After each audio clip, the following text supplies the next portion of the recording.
بسم الله الرحمن الرحيم عما يتساءلون Assalamualaikum warahmatullahi wabarakatuh.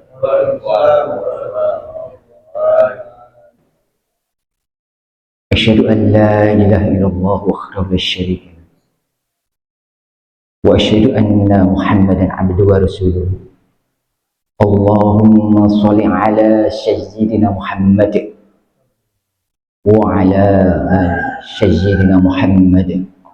Amma ba'du. Ma'asyiral muslimin wal muslimat jamaah subhanallah. Fasma'u faqalallahu ta'ala fil Qur'anil Karim. Bismillahirrahmanirrahim. Walillahil masyriq wal maghrib. Fa aynama tuwallu wa thamma wajhullah. Innallaha wasi'un 'alim. Shadaqallahul 'azim. Jamaah subhanallah. Selanjutnya jamaah rahimakumullah, kita tetap bersolawat kepada Nabiullah Muhammad sallallahu alaihi wasallam. Allahumma sholli ala sayyidina Muhammad wa ala ali sayyidina Muhammad. Jamaah rahimakumullah, terima kasih atas waktunya. Kalau kita berbicara tentang Islam, terlebih dahulu kita mengerti tentang iman, karena Islam adalah zahiriyah daripada iman, artinya membuktikan bahwa kita iman kepada Allah, kita laksanakan Islam. Lalu awaludini ma'rifatullah, permulaan daripada agama adalah berma'rifat kepada Allah, artinya bisa melihat tentang Allah subhanahu wa ta'ala dalam kehidupan. Untuk mencapai itu, setelah Islam kita laksanakan, kita meningkat kepada jenjang yang ketiga, yaitu tauhid, artinya kita mentauhidkan Allah di dalam kehidupan kita. Setelah itu baru kita bisa berma'rifat kepada Allah subhanahu wa ta'ala. Maka sesuai dengan landasan yang saya bacakan tadi dalam surah Al-Baqarah ayat 115 juz pertama. Dan berserah dirilah kepada Allah. Sesungguhnya kemanapun engkau berada, ke timur maupun ke barat, akan engkau lihat wajah Allah. Sesungguhnya maha luas segala pengetahuan Allah, maha benar Allah dengan segala firman. Jamaah subhanallah, lebih-lebih di dalam sholat. Di dalam sholat kita dibutuhkan bisa bermakrifat kepada Allah, artinya cara pandang kita, bagaimana kita memandang Allah di dalam sholat. Doa iftitah telah dijelaskan. Inni wajjahtu wajhiya lillazi fataras samawati wal ardh hanifan musliman wa ma kana minal musyrikin. Jangan sampai cara kita memandang Allah di dalam sholat menjadikan kita menjadi syirik khaffi, artinya syirik tanpa kita sadari. Wajhullah, kekuasaan Allah. Di dalam ayat 115 tadi yang kita bacakan tadi, ke timur maupun ke barat, sekeliling kita, kalau kita resapi semua kekuasaan Allah, kita lemah. Tumbuh-tumbuhan, binatang, udara, tanah, bahkan diri kita, semua milik Allah. Maka tatkala kita mau salat, kita fokuskan hati dan pikiran kita memandang kekuasaan Allah yang ada pada diri kita. Baru dalam kehidupan, tatkala kita tidak sholat, apapun yang kita temui, maka zikirnya yang keluar dari lisan kita, kalau tidak subhanallah, alhamdulillah, kalau tidak alhamdulillah, Allahu Akbar. Jadi jamaah rahimakumullah, maka di luar sholat, supaya kita tatkala sholat bisa khusyuk, bisa memandang Allah di dalam sholat, maka di luar sholat harus kita biasakan walillahil masyriq wal maghrib fa aynama tuwallu wa thamma wajhullah innallaha wasi'un 'alim. Kita biasakan apapun yang menghampiri kita, semuanya itu ujian untuk diri kita. Apapun yang menghampiri saudara kita, itu juga ujian untuk diri kita. Tatkala kita berjalan, nampak orang sedang keadaan susah, nampak orang dalam keadaan kecelakaan yang butuh pertolongan, nampak orang-orang ODGJ di jalan-jalan, yang kita pandang bukan ujian untuk mereka. Kalau kita kembali kepada ayat 115 itu, yang kita pandang ujian dari Allah untuk diri kita. Bisakah kita mensyukuri nikmat Allah yang ada pada diri kita, sehingga kita berlaku sabar dan berlaku pemurah hati, kita ulurkan tangan kita untuk membantu mereka. Jadi kalau kita memandang orang lain, itu adalah ujian untuk diri kita, bukan ujian untuk mereka. Mereka memang diuji oleh Allah, tapi kalau kita melihat, kita kembalikan innallaha wasi'un 'alim.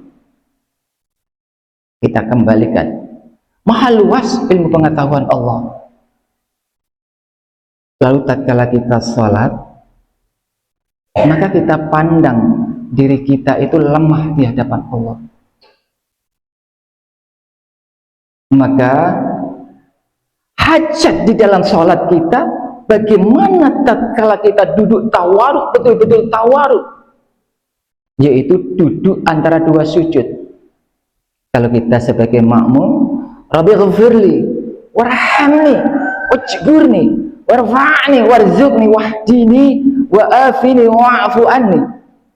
Betul-betul kita mengakui kelemahan kita di hadapan Allah.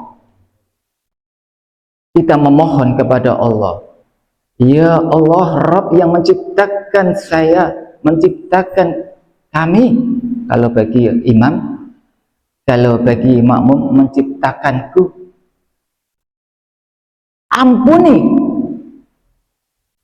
kesalahan-kesalahan kami, dosa-dosa kami. Kalau bagi imam, kalau bagi makmum, kesalahanku dan dosa-dosaku, maafkan.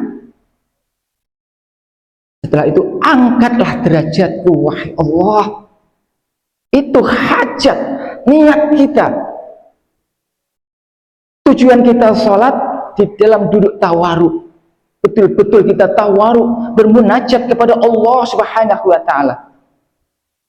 Kita semua tidak ada yang bersih daripada dosa. Walaupun kita mengaku iman, mengaku bahwa kita ini orang-orang beriman, benar. Tapi dalam keseharian kita tidak lepas daripada dosa dan salah. Bahkan kita sering mempergunjingkan saudara kita. Bahwa kita sering merampas orang lain di dalam kehidupan kita. Bahkan kita merampas tugas orang lain di dalam kehidupan kita. Niatan kita baik. Tapi kadang kesalahan-kesalahan yang kecil-kecil itu Dosa-dosa yang kecil itu apabila setiap hari kita lakukan, laksana sebuah cermin. Setiap hari kena debu sedikit demi sedikit tidak pernah kita bersihkan, maka cermin itu menjadi kusam dan susah untuk dibersihkan. Begitu pula hati kita. Fi qulubihim maradun fazadahumullahu maradun wa lahum 'adzabun 'alimun bima kanu yakzibun. Di hati kita itu ada penyakit. Banyak penyakit dalam hati kita. Ada penyakit hasad, ujub diri, iri hati, dengki. Kalau kita tidak mau menghilangkan penyakit tersebut, maka Allah akan menambah penyakit tersebut, dan kelak di akhirat kita akan mendapatkan azab yang sangat berat tanpa kita sadari. Maka kita hati-hati. Lalu bagaimana cara kita membersihkan hati kita? Allah menurunkan Al-Quranul Karim. Di antara salah satu manfaat dan hikmahnya untuk diri kita sebagai penawar obat hati kita. Kita baca Al-Quran. Kita baca Arabnya, kita baca terjemahannya, kita baca pemahamannya, kita praktekkan dalam kehidupan kita. Maka Allah berfirman, "Wa ma anzala 'alaikum minal kitabi wal hikmati ya'izukum bih." Dan Allah telah menurunkan Al-Quran sebagai kitab pelajaran. Maka pelajarilah kitab tersebut supaya engkau mendapat manfaat, hikmah. Jadi jemaah rahimakumullah, kalau kita tidak mau memahami apa kandungan ayat Al-Quran, sama dengan kita berkendaraan di jalan raya, ada rambu-rambu lalu lintas, kita tahu rambu-rambu lalu lintas, tapi kita tidak mau mengamalkan rambu-rambu lalu lintas, otomatis kita tidak sampai dalam tujuan kita. Pasti kecelakaan yang kita dapat. Maka di dalam surah Al-Ma'un Allah memperjelas, celakalah bagi orang-orang yang sholat, yaitu orang-orang yang lalai dalam sholat, orang-orang yang ria di dalam sholat. Kecelakaan mereka, sholatnya tidak selamat, tidak sesuai dengan tujuan awal, yaitu menggapai maghfirah Allah Subhanahu wa taala. Rabbighfirli warhamni wajburni warfa'ni warzuqni wahdini wa'afini wa'fu anni. Tujuan kita sholat, minta ampunan kepada Allah, minta maghfirah kepada Allah, memohon diangkat derajat kita, dan memohon mendapat petunjuk oleh Allah Subhanahu wa taala supaya kita berada di jalan shiratal mustaqim. Jadi jamaah surah rahimakumullah, maka sering saya sebut, sholat itu perbuatan yang mudah tapi sulit, karena kita sudah puluhan ribu kali kita sholat, tapi sholat kita untuk menggapai tingkatan yang khusyuk begitu jauh panggang daripada api. Karena apa? Karena kita tidak pernah mempraktikkan walillahil masyriq wal maghrib fa ainamat tuwallu thamma wajhullah innallaha wasi'un alim. Kita tidak pernah mempraktikkan ayat itu di dalam kehidupan kita. Maka kalau kita ingin menggapai khusyuk, kita praktekkan ayat itu. Kemanapun kita berhadap, apapun yang kita temui, di situ kita mengakui kelemahan kita. Allah sebegala-galanya. Allahu ahad, Allahu samad, lam yalid wa lam yulad wa lam yakul lahu kufuwan ahad. Assalamualaikum warahmatullahi wabarakatuh. Bismillahirrahmanirrahim. Amma yatasaalun